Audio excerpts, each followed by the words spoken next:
Hello everyone बच्चों, आज हम कवर करेंगे आपका मैच स्टिक पैटर्न्स का टॉपिक जो आपका दिया हुआ है बुक में। चलो इस वीडियो में हम बस यही टॉपिक को कवर करेंगे, ठीक है ना। तो ये हमारे पास एक पैटर्न है, जैसे देखो, look at the picture below, it is a pattern using match sticks. Can you identify what the pattern is. ठीक है, देखो यहाँ पे क्या हुआ है ना, मैच स्टिक से ना हमने ट्राइंगल्स को बना रखा है। तो ये पहला ट्राइंगल है, फिर दूसरा ट्राइंगल बनाया तो दो मैच स्टिक को ऐड कर दिया, फिर तीसरा ट्राइंगल यहाँ पे ऐड किया तो देखो दो मैच स्टिक्स और ऐड कर दी। और इससे नेक्स्ट स्टेप में जब चौथा ट्राइंगल बनाया तो मैंने क्या किया, दो मैच स्टिक को यहाँ पे और ऐड कर दिया, ठीक है ना। अब देखो ये नीचे जो हमारी टेबल दी हुई है हमने, इसमें क्या है हमारे पास, स्टेप वन में हमारे पास कितनी मैच स्टिक्स है बच्चों, तीन है। देखो एक दो तीन मैच स्टिक्स है ना। स्टेप टू में देखो कितनी मैच स्टिक्स है, यहाँ पर हमारे पास पांच मैच स्टिक्स हैं। ऐसे ही देखो तीन में सात है, चार में नौ है, पांच में 11 है और छह में 13 मैच स्टिक्स है। अब इसमें देखो इसके नीचे ही जो ये टेबल दे रखी है, हमने क्या किया, नेक्स्ट हमने इसी को और एक्सपेंड कर दिया इस टेबल को। इसको हमने कैसे एक्सटेंड किया है, देखो स्टेप नंबर वन में तो तीन ही मैच स्टिक्स है। स्टेप नंबर टू में क्या है ना बच्चों, कि हम देख रहे हैं कि हर स्टेप में ना हम दो मैच स्टिक्स को ऐड करते हुए जा रहे हैं। मैंने आपको भी बताया ना कि पहले स्टेप में तीन थी, फिर यहाँ पर दो लगा दिए तो एक और ट्राइंगल बन गया। फिर इससे अगले स्टेप में दो मैच स्टिक और ऐड करी तो तीसरा ट्राइंगल, फिर दो मैच स्टिक्स ऐड करी तो चौथा ट्राइंगल। तो हर स्टेप में क्या हो रहा है, टू प्लस होता जा रहा है। तीन मैच स्टिक्स तो है ही, साथ में यहाँ पे टू लग गया, फिर दो टूज यहाँ पे आ गए, फिर यहाँ पे तीन टू, फिर देखो चार टूज है ना। तो ऐसे ऐसे करके क्या हो रहा है, दो दो करके मैच स्टिक इंक्रीज होके जा रहे हैं। नंबर ऑफ मैच स्टिक मेरा दो करके इंक्रीज होता जाता है। अब क्या करना है मुझे, अब मुझे इसका ना एक जनरल रूल निकाल के देना है कि एक पैटर्न निकालना है। जैसे हमने सीखा था ना कि पैटर्न कैसे निकालते हैं, जैसे कि कोई भी पैटर्न होता है, किसी भी नंबर का पैटर्न हो सकता है। फॉर एग्जाम्पल पैटर्न क्या होता है, जैसे टू का टेबल होता है, two four six eight and so. इस केस में क्या हो रहा है कि पैटर्न चल रहा है, टू वन ज़ा टू, टू टू ज़ा फोर, टू थ्री ज़ा सिक्स, ऐसे करके चल रहा है। अब टू के साथ में क्या हो रहा है ना, ये वाला नंबर मेरा चेंज होता जाता है ना। अब इस नंबर को अगर मैं एन ले लूँ तो मेरे पास पैटर्न क्या निकल के आता है, टू एन, मतलब nth टर्म के लिए।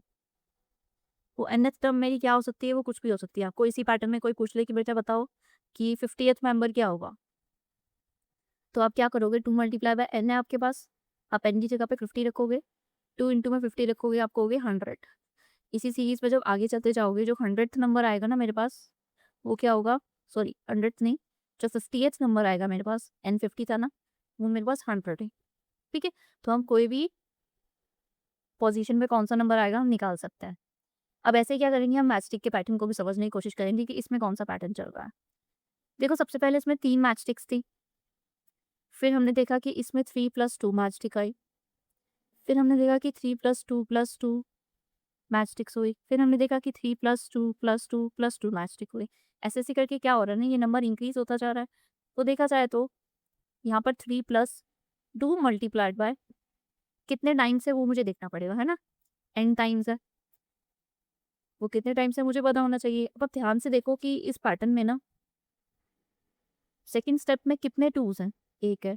थर्ड स्टेप में कितने हैं, दो हैं। फोर्थ स्टेप में कितने हैं, तीन है।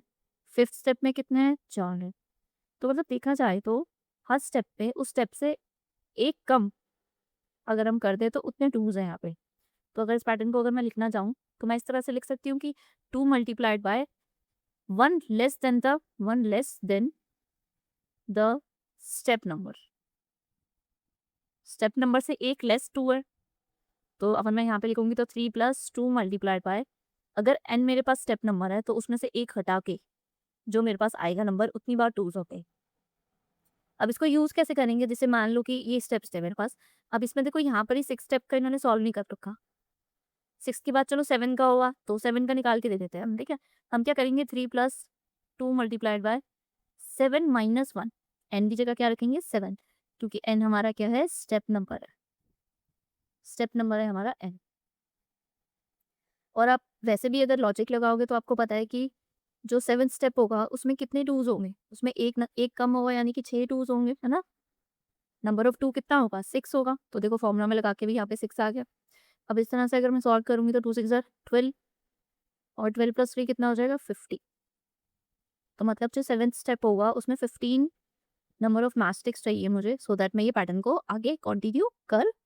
अब इसके आगे बच्चों हमें एक क्वेश्चन दे रखा है इसी पेज पे, हमें ना कुछ स्टेप्स पे नंबर ऑफ मैस्टिक्स के बारे में बताना है। एक तो 33 स्टेप पे बताना है, एक हमें बताना है 84 स्टेप पे, और बताना है 108 स्टेप, ठीक है। तो इसी फॉर्मूला का यूज़ करते हैं जो हमने निकाला है ना अपना पैटर्न। तो सबसे पहले 33 के लिए निकालते हैं।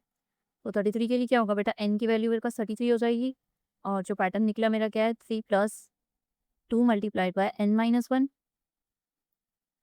चलो इसको आगे सॉल्व करते हैं और ये हो जाएगा मेरे पास 3 + 2 मल्टीप्लाइड बाय n की वैल्यू 33 ले लेंगे, -1 करेंगे।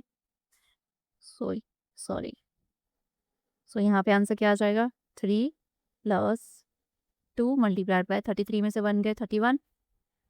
सो 3 + 2 मल्टीप्लाइड बाय 31 है मेरे पास। 31 को 2 से मल्टीप्लाई करोगे, 2 × 1 = 2, 2 × 3 = 6 + 3 और इधर आंसर आ जाएगा मेरे पास 65। तो 65 मैच स्टिक्स चाहिए किसके लिए मुझे, 33 स्टेप के। अब नेक्स्ट मेरे पास कौन सा स्टेप है, 84 स्टेप के लिए निकालते हैं। चलो 84 स्टेप को मैं यहीं पे निकाल देती हूँ आपका, ठीक है। सो वी पार्ट है मेरे पास n = 84। So the pattern is 3 + 2 multiplied by n-1, 3 + 2 multiplied by 84 -1। So 3 + 2 multiplied by 83. So 3 + 2 3s are 6, 2 8s are 60. So कितनी मैच स्टिक्स निकल के आ रही है, इसमें 3 प्लस करेंगे तो 169 मैच स्टिक्स निकल के आ रही, जो कि मुझे चाहिए होंगी 84 स्टेप के लिए। अब ये 108 वाला मैं यहाँ पर करके दिखा देती हूँ आपको, ठीक है ना। 108 के लिए भी क्या करोगे आप, n की जगह पे 108 पुट करोगे। चलो ये वाला क्वेश्चन आपके लिए होगा, ठीक है। आप अपने आप निकालना कि ये वाले पैटर्न में कितनी मैच स्टिक्स चाहिए और मुझे कमेंट सेक्शन में बताना है कि आपका आंसर क्या था। अच्छा, अब इसमें क्या है कि हमने ये जो बेटा पैटर्न निकाला है ना, 3 + 2 मल्टीप्लाइड बाय n-1, इसको ना हम सॉल्व भी करें। ये देखो, अगर आप इसको आगे से सॉल्व करोगे तो आपका आंसर क्या आएगा, आप लिखोगे 3, 2 को अंदर मल्टीप्लाई करोगे तो क्या बन जाएगा बच्चा, 2n। ऐसे ही जब आप 2 को 1 से मल्टीप्लाई करोगे तो क्या बन जाएगा बच्चे, 2। आपको डिस्ट्रीब्यूटिव प्रॉपर्टी सिखाई थी ना मैंने। तो यहाँ पे 2 आ गया, 3 में से 2 गए 1 + 2n, ये आंसर आ जाएगा। या फिर मैं कह सकती हूँ 2n + 1। तो पैटर्न मेरा फाइनली क्या निकल के आया, 2n + 1। अब आप कहोगे मैम ये तो ये और ये तो ये है, बट मैंने आपको बताया था कि एक्सप्रेशन अलग दिखते हैं लेकिन उनका मतलब सेम होता है। आप इसी एक्सप्रेशन को यूज़ करके ये आंसर्स भी निकाल सकते हो। जैसे कि देखो स्टेप नंबर 33 का मैंने भी क्या आंसर निकाला था यहाँ पे 65। अब देखो यहाँ पर अगर मैं 2n + 1 जो है, जो कि इसका सिम्प्लीफाइड फॉर्म है इसी एक्सप्रेशन का, इसमें जब मैं इसमें पुट करूँगी ना, देखो 2 मल्टीप्लाइड बाय 33 + 1, तो देखो क्या आ रहा है, 66 + 1 = 67। तो इसमें मुझे कितनी पैस्टिक्स चाहिए, 67। अच्छा, हमने यहाँ पर गलत कर दिया बच्चों, 33 में से 1 गया तो 2 होते हैं, पर यहाँ पे 32 आएगा। सो इसमें यहाँ पर तो आंसर गलत आ गया हमारा, इसको करेक्ट कर लेते हैं। यहाँ पर 2 आएगा ना, इसीलिए हमारा आंसर मैच नहीं करता। चलो उसको ठीक कर लेते हैं, कोई बात नहीं। और 32 और ये भी 32 हो जाएगा, बस यहाँ से मुझे चेंज करना पड़ेगा इसको। Let's change it.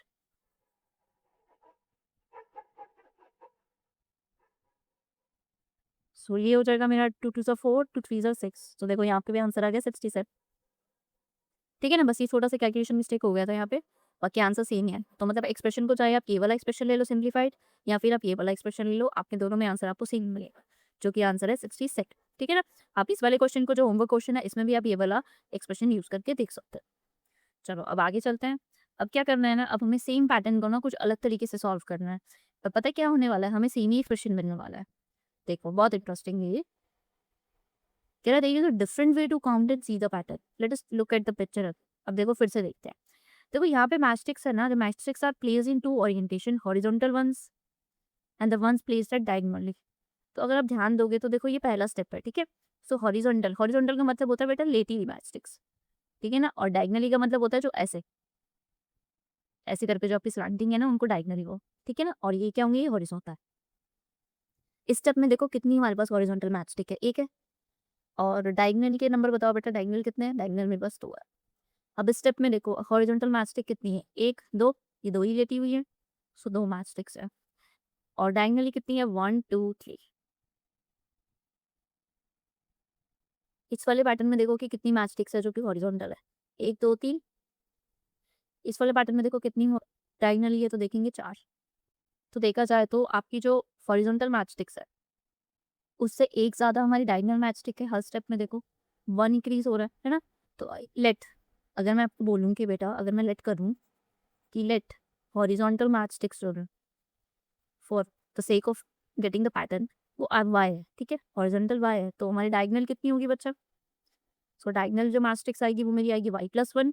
मैंने अभी देखा कि हॉरिजॉन्टल से डायगोनल एक ज़्यादा है, तो मेरा जो total number of match stick किसी भी स्टेप के लिए वो क्या होगा कि पहले स्टेप के लिए कितनी है? हॉरिजॉन्टल 1 है।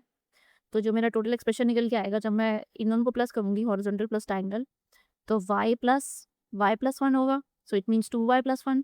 ओ तेरी की, देखो मेरे को सेम एक्सप्रेशन मिल गया जो मैंने अभी पीछे निकाला था। लेकिन ये हमने कंप्लीटली डिफरेंट वे में, कंप्लीटली डिफरेंट टेबल से निकाला। और यहाँ देखो कुछ अलग ही तरीका यूज़ करके, हॉरिजॉन्टल और वर्टिकल को यूज़ करके हमने ये निकाला। अब इसको कैसे सॉल्व करेंगे? अगर आपसे कोई भी पूछ ले कि अब ये लोग यहाँ पे कह रहे हैं कि स्टेप 3 और स्टेप 4 में कितनी मैच स्टिक है? 3 का तो यहाँ पे दिख ही रहा है। अगर स्टेप 4 में निकालना हो मुझे, स्टेप 4 में मुझे नंबर ऑफ मैच स्टिक्स चाहिए। नंबर ऑफ मैच स्टिक बताना है कि कितना यूज़ हो रहा है। तो मुझे पता है कि एक्सप्रेशन मेरे पास 2y+1 और y क्या है मेरे पास? y है मेरे पास number of steps. Number of steps क्यों है? क्योंकि y ही तो जितनी हॉरिजॉन्टल मैच स्टिक है उतने ही तो हमारा स्टेप है। ये भी तो स्टेप नंबर ही हुआ मेरे पास, है ना? कि horizontal match sticks are equal to the step number. तो स्टेप नंबर 4 है। सो मल्टीप्लाइड बाय 4 + 1 एंड 2 4 ज़ा 8 और 8 + 1 इज़ इक्वल्स टू 9। सो हमारे 4th स्टेप पे कितनी मैच स्टिक्स लगेंगी हमको? 9 मैच स्टिक्स लगेंगी। तो देख लो यहाँ पे भी 4th स्टेप में हमारे पास 9 ही मैच स्टिक्स थे। ठीक है ना? इस वाले टेबल में भी इतना ही था। सो यहाँ पे भी हमारा क्वेश्चन सॉल्व हो गया इधर। अब देखो नीचे यहाँ पे अगर आप इसको रीड करोगे तो क्या लिखा हुआ है कि how does the number of match sticks change in each orientation as the steps increase? Write an expression for the number of match sticks at step y in each orientation. Do the expression add up to 2y+1। अब ये कह रहा है कि how does the number of match sticks change? हर orientation में कैसे match stick का नंबर चेंज हुआ आपको चेक करना है, वो आप ऑलरेडी कर चुके हो। फिर ये कह रहा है कि एक एक्सप्रेशन लिखो जिसमें नंबर ऑफ मैच स्टिक्स बताना है एट स्टेप y में। मैंने वो भी बता दिया आपको करके। सो बेसिकली हमने सॉल्व कर दिया। Do the expression add up to 2y+1। Yes, 2y+1 ही तो आंसर आया मेरे पास यहाँ पर, है ना? 2y+1 ही मेरे पास एक्सप्रेशन निकल के आया ये वाला। सो मतलब मैंने ठीक किया। सो यहाँ पर ये मैच स्टिक का हमारा पैटर्न खत्म हो गया। हम देखते हैं आपसे नेक्स्ट यूट्यूब पे।